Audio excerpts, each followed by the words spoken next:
I responded to the honourable gentleman earlier on the issue of Cambo and Cumbria. I would just say to him more generally that I recognise that we need to work very hard during our presidency here to ensure that commitments by all countries are turned into action. That's what we will be doing. Andy Carter. Topic order number 1, please, Mr. Speaker. President. Mr. Speaker, at COP26 we won historic commitments from countries and businesses to act on coals, cars, cash and trees. Countries have also committed to revisit and strengthen by the end of 2022 their 2030 emission reduction commitments to align with the Paris temperature goals. And after 6 years, we finalised the outstanding rules governing the Paris Agreement. But of course, as I've said, we need to ensure that commitments are turned into action. Andy Carter. Thank you, Mr. Speaker. Can I congratulate my right honourable friend on his incredible work at the COP26 summit in Glasgow? And will my right honourable friend continue to work with schools and youth groups through the rest of his presidency? And can I invite him to Warrington to come and meet some young people in my constituency? Mr. Speaker, I thank my honourable friend for his kind words, and of course I commend the work of young people in his constituency, and I will ensure that my diary works so I can visit them. Jessica Morgan. Thanks, Mr. Speaker. On behalf of my constituent Poppy, who was one of the young people at COP26, what are the government doing to help ensure that aid gets directly to those communities affected by climate change now, like the Wampies living in the Amazon that Poppy met and whose plight she was deeply moved by? Mr. Speaker, the honourable lady raises an important point. There is one issue is about the quantum of money, the other is access to finance, and that's why we are now launching 5 pilot projects in developing countries around the world to ensure that access to finance is much better. Dr. James Davis. Thank you, Mr. Speaker. My right honourable friend will know the increasing importance of North Wales in supplying clean and green energy to the national grid. Further to COP26, how would he describe prospects for tidal range technology in the region? President. Mr. Speaker, my honourable friend, of course, is a great champion for his community on this particular issue. He will know that the government remains open to considering well-developed proposals for harnessing tidal range energy in the bays and estuaries around our coastlines, but obviously I would recommend he also speaks to the business department. Devon. Thank you, Mr. Speaker. According to Friends of the Earth, there are 33,000 premature deaths a year in the UK linked with air pollution. During the COP26 climate summit, the environmental bill passed through its final stages in this House, and it shamefully didn't include the legally binding targets for air quality that were called for by so many, including hundreds of my constituents in Liverpool, West Derby. As the UK retains the COP26 presidency, will it lead by example and bring in the extra measures needed to clean up our air? Mr. Speaker, he raised a very important point, but of course air pollution has reduced significantly since 2010, and our Clean Air Strategy proposes a comprehensive suite of actions required across all parts of government to improve air quality. Slade Saxby. Thank you, Mr. Speaker. Following on from the success of the North Devon Climate Summit, my constituents are keen to understand how can we empower people to make their own choices on a global scale? Good President. Mr. Speaker, can I commend my honourable friend, indeed her constituents, for the success of the North Devon Climate Summit. Every government needs to play its part, and I'm pleased the UK government's Together for Our Planet campaign provides practical advice on how everyone can go one step greener. Thank you, Mr. Speaker. Synthetic aircraft fuels are still in their infancy. Domestically, the government has a tool, the Renewable Transport Fuels Obligation, by which the government can mandate the mixing of synthetic fuels with conventional aircraft fuel, thereby starting the process of making synthetic fuels viable. Is he aware of any similar mechanisms of other countries so we can start with an international agreement on mixing synthetic fuels with aircraft fuels and driving the route to net zero? Come on. Mr. Speaker, as the honourable lady knows, the government is putting funding behind sustainable aviation fuels. I'd be very happy to arrange a meeting for her with the Transport Secretary, or indeed a Transport Minister. Final question, Ruth Edmonds. Thank you, Mr. Speaker. Can I particularly welcome the COP outcome relating to deforestation, which saw 130 countries representing 90% of the world's forests pledge to end deforestation by 2030. And can I ask my right honourable friend, how will this be monitored and what steps will be taken if countries don't keep their word? Mr. Speaker, my honourable friend raises a very important point. The 90% of forests that are covered by this pledge are also being backed by £14 billion of public and private funding, so there will be a mechanism for checks and balances. In addition, we agreed the transparency framework at COP26, so we will be able to see whether countries are meeting the commitments that they have made.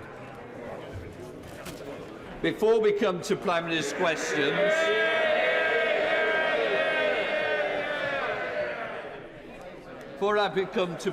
questions, I would like to point out that the British Sign Language interpretation of proceedings is available to watch on Parliament Live TV. We now start with questions to the Prime Minister. Number one, Mr. Speaker. Prime Minister. Mr. Speaker, today I'm wearing a purple tie in recognition of the International Day of People with Disabilities this coming Friday. In July, we published the UK's first national disability strategy to help create a society that works for everybody. Mr. Speaker, I know that the thoughts of the whole House will be with those continuing to face disruption caused by Storm Arwen. My right honourable friend, the Secretary of State for Business, Energy and Industrial Strategy, will update the House on the continuing response to Storm Arwen after these questions. Mr. Speaker, this morning I had meetings with ministerial colleagues and others. In addition to my duties in this House, I shall have further such meetings later today. Thank you, Mr. Speaker. The Prime Minister and I have a shared commitment to protecting our natural environment and improving our biodiversity across the country. Indeed, it's why I'm campaigning to extend the Chilterns area of natural beauty towards the southwest of Hitchin. Would my right honourable friend set out how he plans to strengthen the protections for our countryside, whilst also ensuring that housing developments are both green and sustainable for the long term? Prime Minister. Yes, indeed, Mr. Speaker. I can tell my honourable friend that Natural England is considering an extension of the Chilterns area of outstanding natural beauty, and I'm sure they will listen to his passionate appeal very carefully. We now come to the Leader of the Opposition, Keir Starmer. Thank you, Mr. Speaker. Can I join the Prime Minister in his words on disability and the victims of extreme weather? Can I also mark World AIDS Day? Extraordinary advances mean people living with HIV on effective treatment can now enjoy normal life expectancy and are no longer at risk of passing on the virus. It's within our hands to end new transmissions in the UK this decade. We must do so, Mr. Speaker. As millions of people were locked down last year, was a Christmas party thrown in Downing Street for dozens of people on December the 18th? Prime Minister. Mr. Speaker, what I can tell the right honourable gentleman is that all guidance was followed completely during Number 10. And can I recommend to the right honourable gentleman that he does the same with his own Christmas party, which he's advertised for December the 15th, to which unaccountably he's failed to invite the deputy leader, Mr. Speaker. Keir Starmer.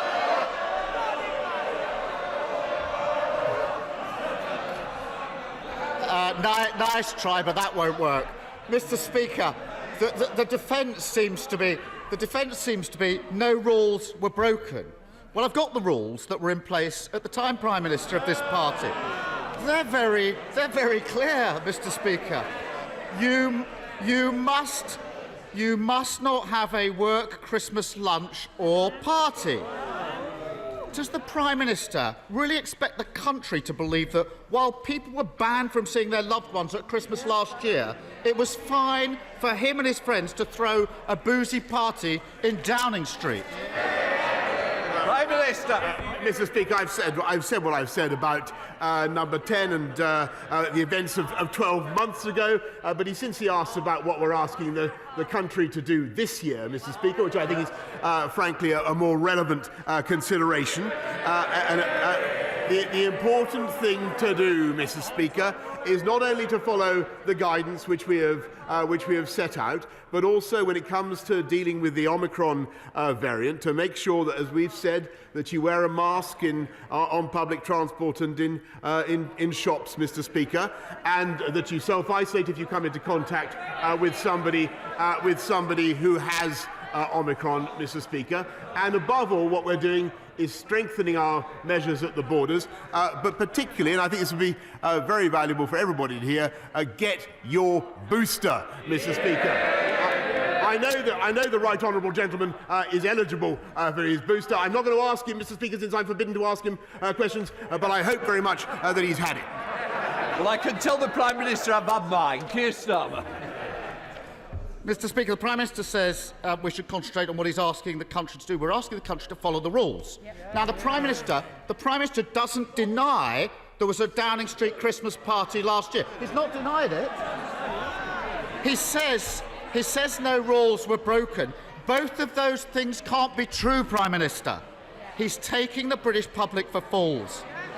And as for following the rules, Prime Minister, it might be good just to look behind you when it comes to the question of masks. As ever, one rule for them, another rule for everybody else.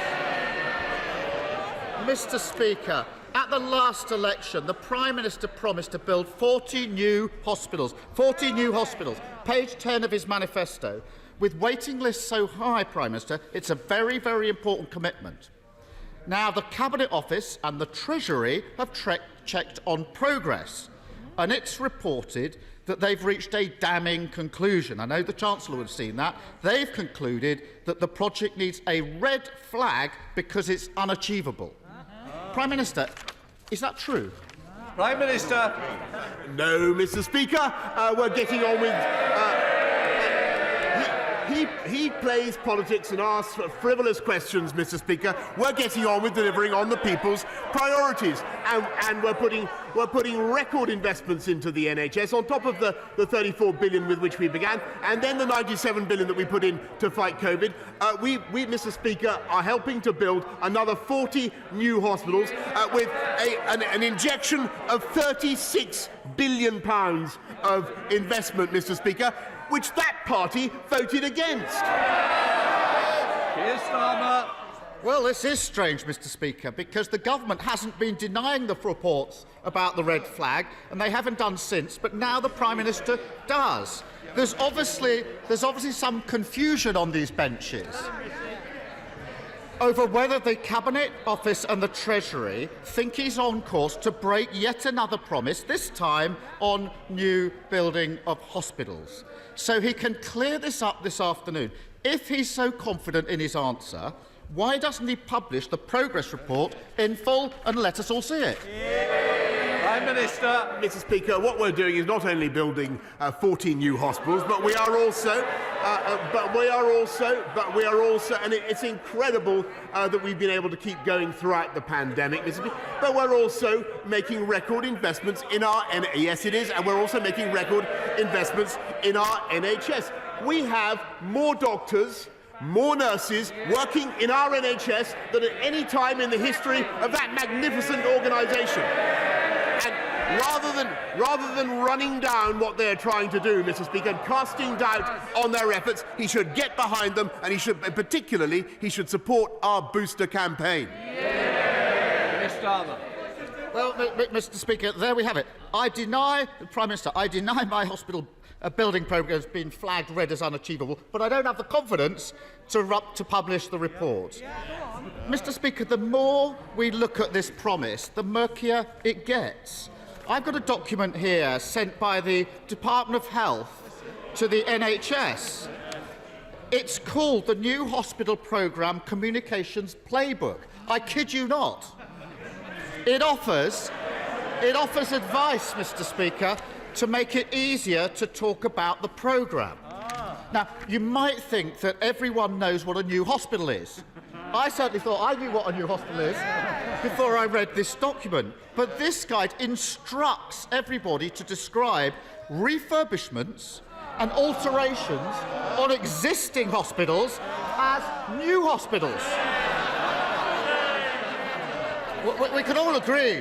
We can all agree that refurbishments are a very good thing, but they're not new hospitals. So, Prime Minister, how many of the 40 are fix-up jobs on existing hospitals, and how many are actually the new hospitals he promised? Prime Minister. Mr. Speaker, you obviously don't always go around building on greenfield sites. What we are doing is massive. You rebuild hospitals, and that is what we have said for the last 2.5 years, Mr. Speaker. It is the biggest programme of hospital building this country has ever undertaken. It's being made possible by this People's Government, and it's in addition to what we're doing with the community diagnostics hubs, Mr. Speaker, and it's in addition to what we're doing in investing in our NHS. And I said it once, but I'll say it again. They had the opportunity to vote for that 36 billion. They turned it down, Mr. Speaker. We're getting on with the people's priorities. They're playing politics. And no wonder so many Tory donors paid so much for that wallpaper last year. It probably told me it's building a new flat. It's the same old story from this Prime Minister, week in, week out, defending the indefensible and broken promises. His mates were found to be corrupt. He tried to get them off the hook. Downing Street throws parties during lockdown. He says, not a problem. He promised there'd be no tax rises. Then he put up tax. He promised to be a rail revolution in the north. Then he cancelled the trains. He promised no one would have to sell their home for care. Then along came his working class dementia tax. He promised 40 new hospitals, and even if you count the paint jobs, his own watchdog says he can't deliver it. Isn't this the truth, Mr. Speaker, that any promises from this Prime Minister aren't worth the manifesto paper they're written on? Mr. Speaker, the right honourable gentleman dribbles on irrelevantly about wallpaper and parties playing politics. And by the way, on that, I'm told that when the Deputy Leader and Shadow Secretary of State for the Future of Work was told that she wasn't invited, she denounced it. She denounced it as idiotic, childish, and pathetic. Mr. Speaker, they're getting on with factional. They're getting on with factional infighting. We are delivering for the people of this country. Today, cutting tax for the lowest paid people in this country. As a result of our universal credit changes, 1.9 million families getting £1,000 more in their pay packets this year. The biggest programme of rail infrastructure this century, Mr. Speaker. 3 new high-speed lines, and we're fixing social care. They have no plan whatever, Mr. Speaker. And don't forget, their resort to absolutely every problem is either to take this country back into lockdown or to open up to uncontrolled immigration, Mr. Speaker. That is their approach. We are delivering on the people's priorities, and we have more people in work now as a result of the balanced and proportionate approach that we are taking than we had before the pandemic began. And if we listened to him, Mr. Speaker, if we listened to Captain Hindsight, we'd all still be in lockdown. And that is the truth.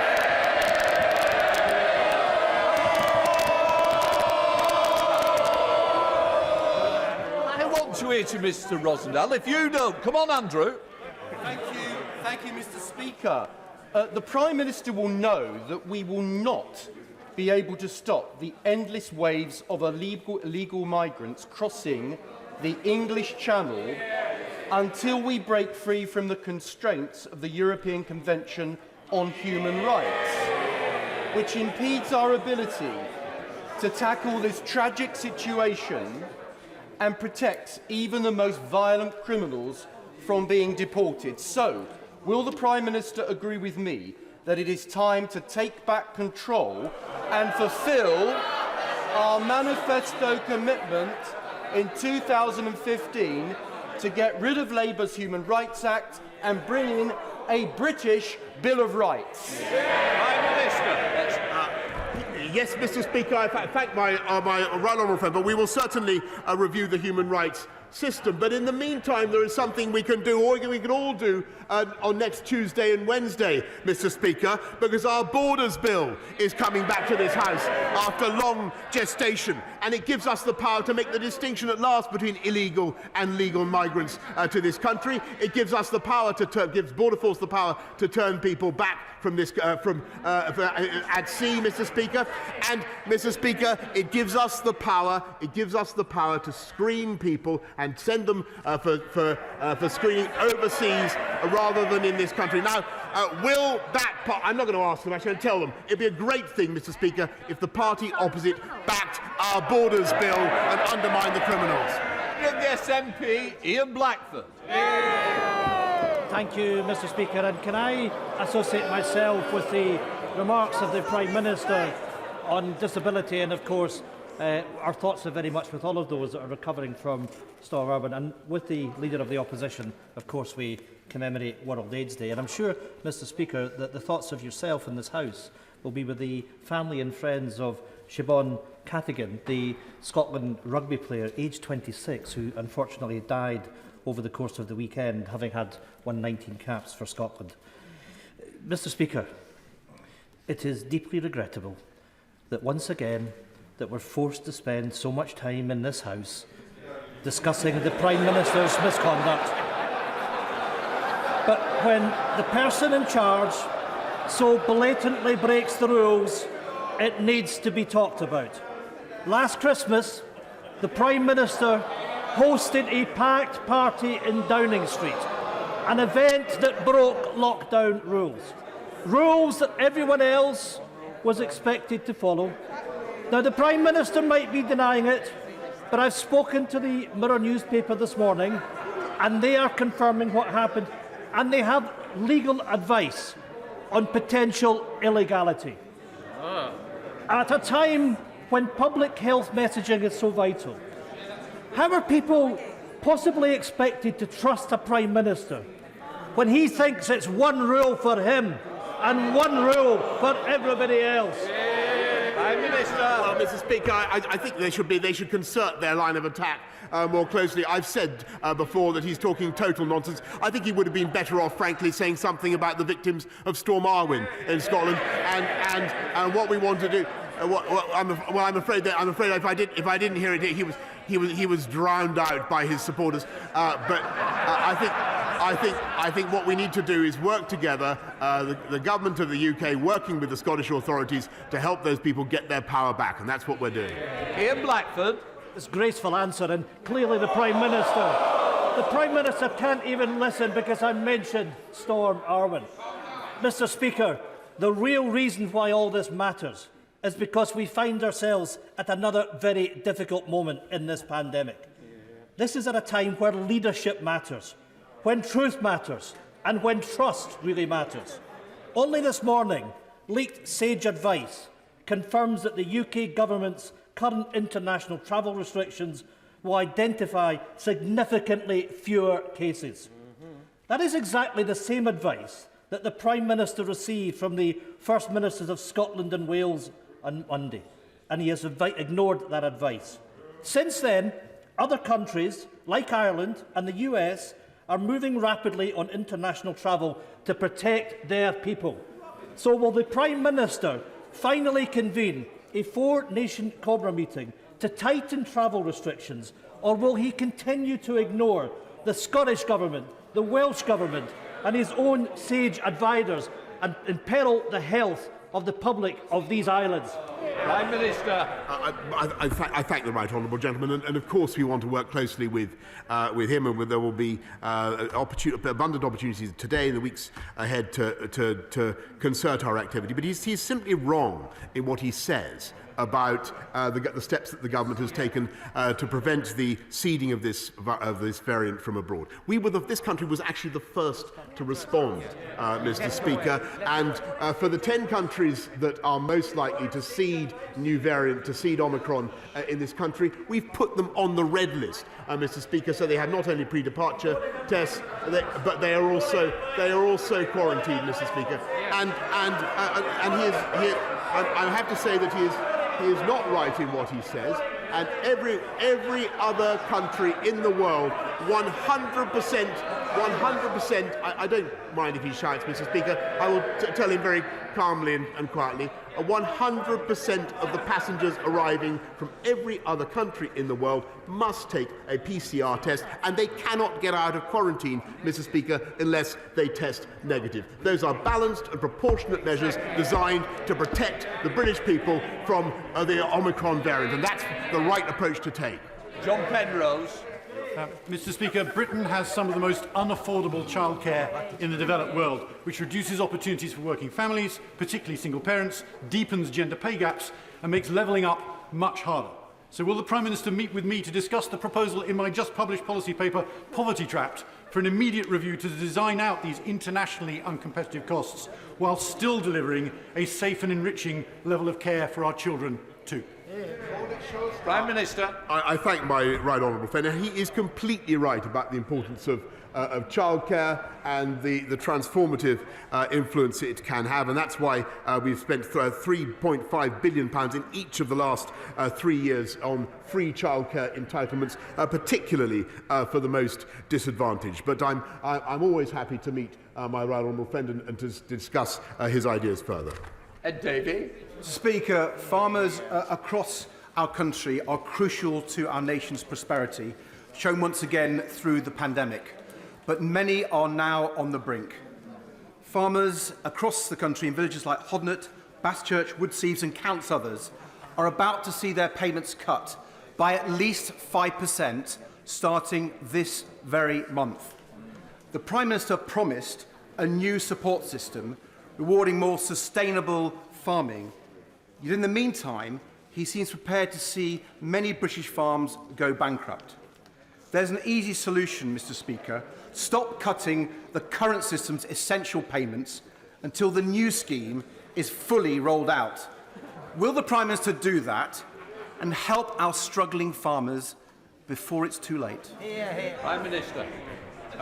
Mr. Speaker, I think British food and farming does an absolutely outstanding job, and it is growing the whole time. Last night I met representatives of the UK food and farming industry, which we support and we continue to support with the same level of payments, Mr. Speaker. But what we're also doing is opening up new opportunities for them around the world, and I can tell him that in every single embassy now there is a dedicated expert on supporting UK food and farming exports to the rest of the world, which supports 4 million jobs in this country, and earns this country £21 billion of revenue. David Collins. Thank you, Mr. Speaker. More needs to be done to tackle the people trafficking gangs that exploit migrants across Europe, promising to get them into this country. But does the Prime Minister agree with me that it is totally unacceptable that companies like Facebook allow those smugglers to offer their services on their platforms, not only routes into the country, but also selling them forged British papers in order to aid their access? Does he agree with me that when this House passes the Online Safety Bill, we'll have the power to do more to make companies like Facebook take down content that promotes illegal activity? Minister.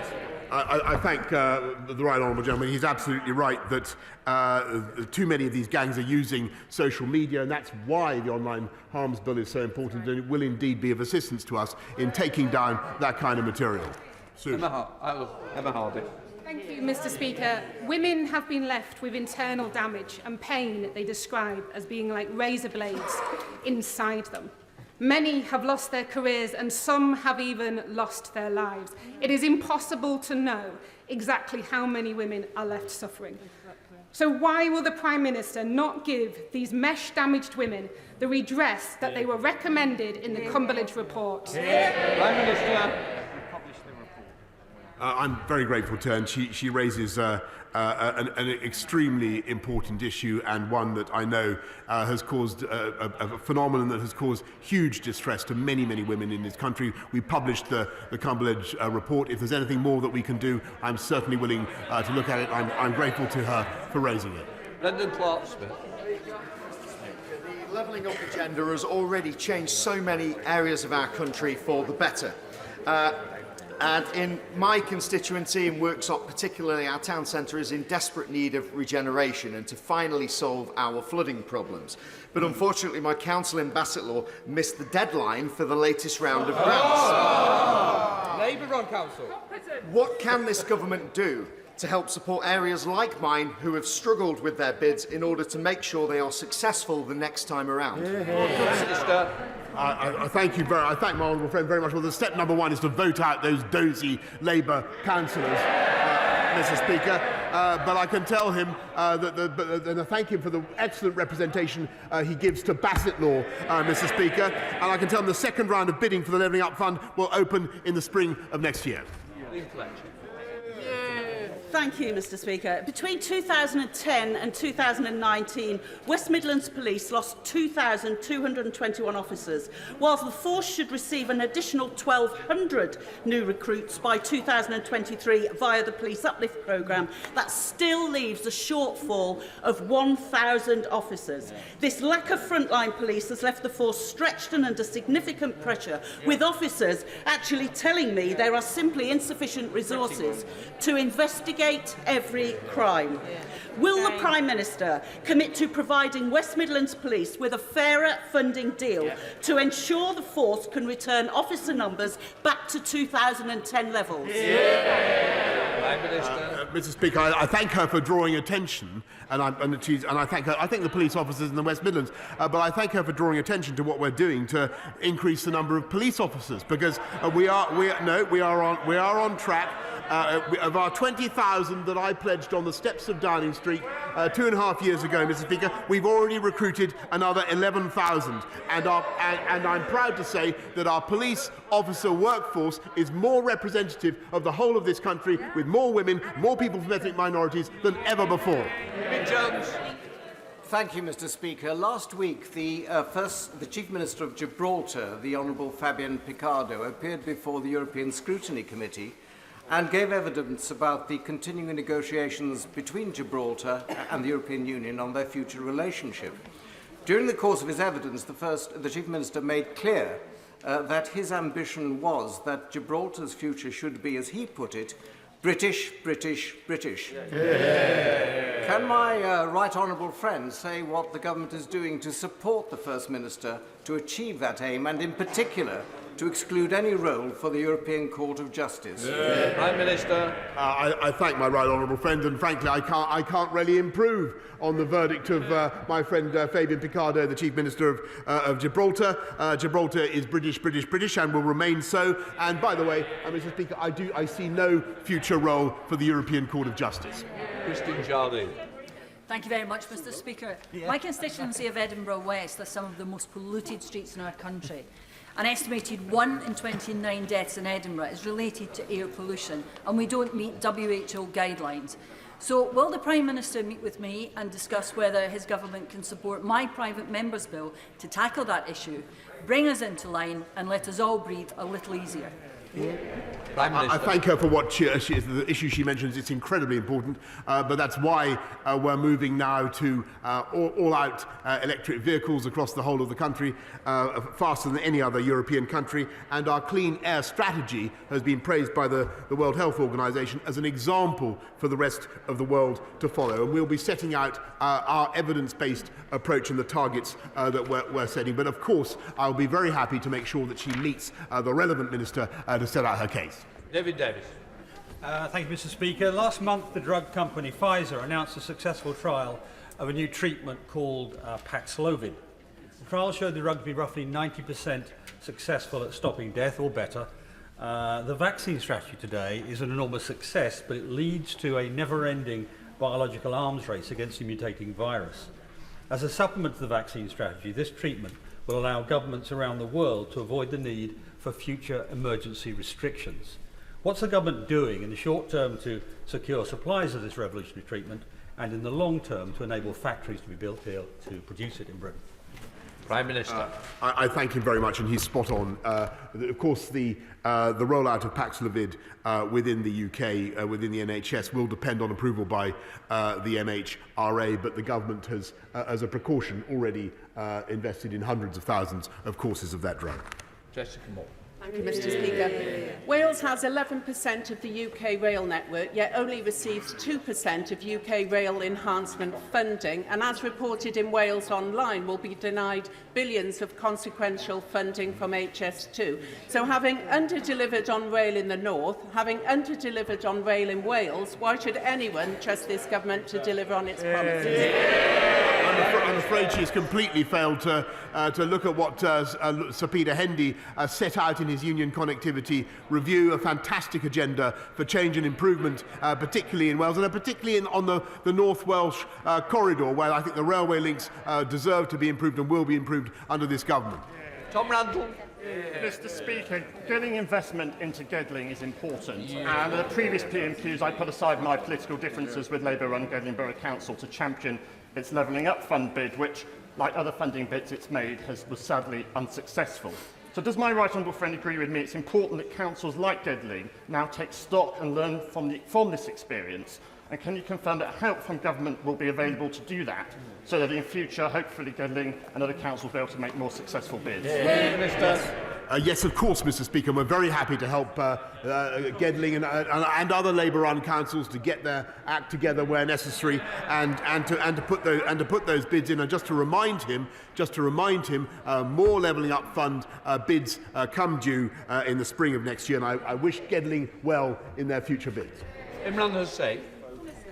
Mr. Speaker, my grandfather, along with thousands of others, came to this country 70 years ago, working 7 days a week in squalid conditions to help rebuild this country.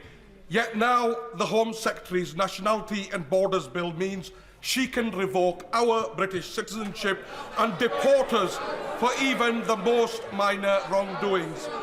Given the government's and the Home Office's horrific track record with their treatment of minorities, the hostile environment and the Windrush scandals, let me ask the Prime Minister the burning question that is now on the lips of everyone from a BAME background right across the country. When is he coming for me? I think that the honourable gentleman opposite should look at the Conservative front bench today, and he should withdraw what he's just said, Mr. Speaker. He should withdraw it. What he said is absolutely shameful, and he knows full well the Borders Bill does nothing of the kind. It helps us to fight the evil gangs who are predating on people's willingness to cross the Channel in unseaworthy boats, and I would have thought, Mr. Speaker, that a sensible Labour Party would support it. Gareth Davis.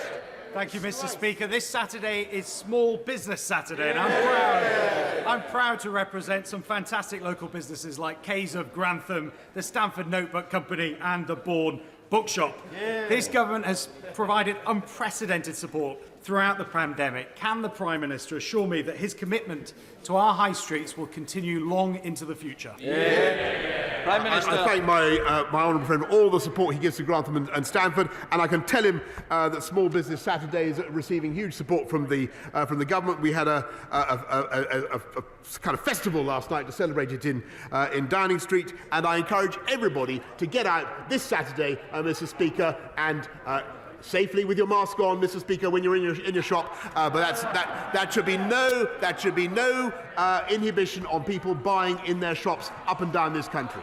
Final question, Ian Byrne. Thank you, Mr. Speaker. Next week, the 97th victim of the Hillsborough tragedy will receive the Freedom of Liverpool. Andrew Devon passed away earlier this year, aged 55, having defied the odds to survive the injuries he sustained at Hillsborough, aged 22.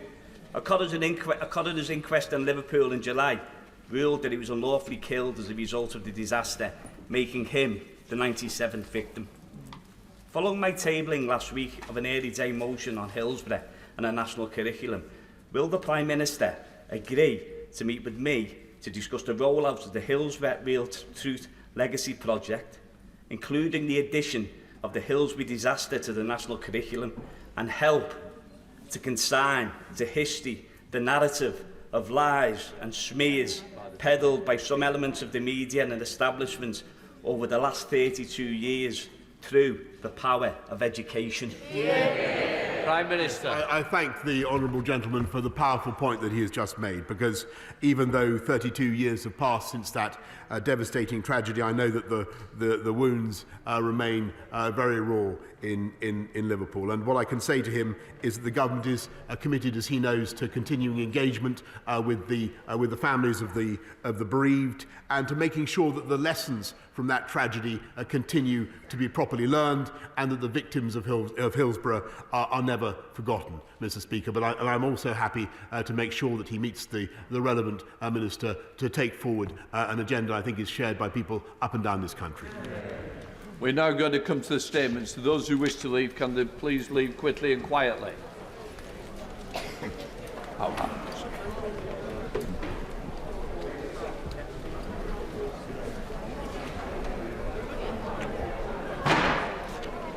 There. Yeah, don't worry. All right, Tom. We got through. Rosie, put that phone down. I know, she's got the phone on. She's not answering her phone.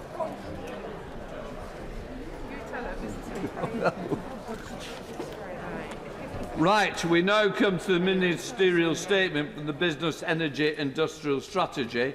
I now call the Secretary of State. Thank you, Mr. Speaker. With your permission, sir, I'd like to make a statement on the electricity disruptions as a result of Storm Arwen, and to inform the House on how we are working to ensure power is restored to people's homes. Storm Arwen brought severe weather, including high winds of up to 100 miles an hour, rain, snow and ice, causing the most severe disruption since 2005. Many people across the country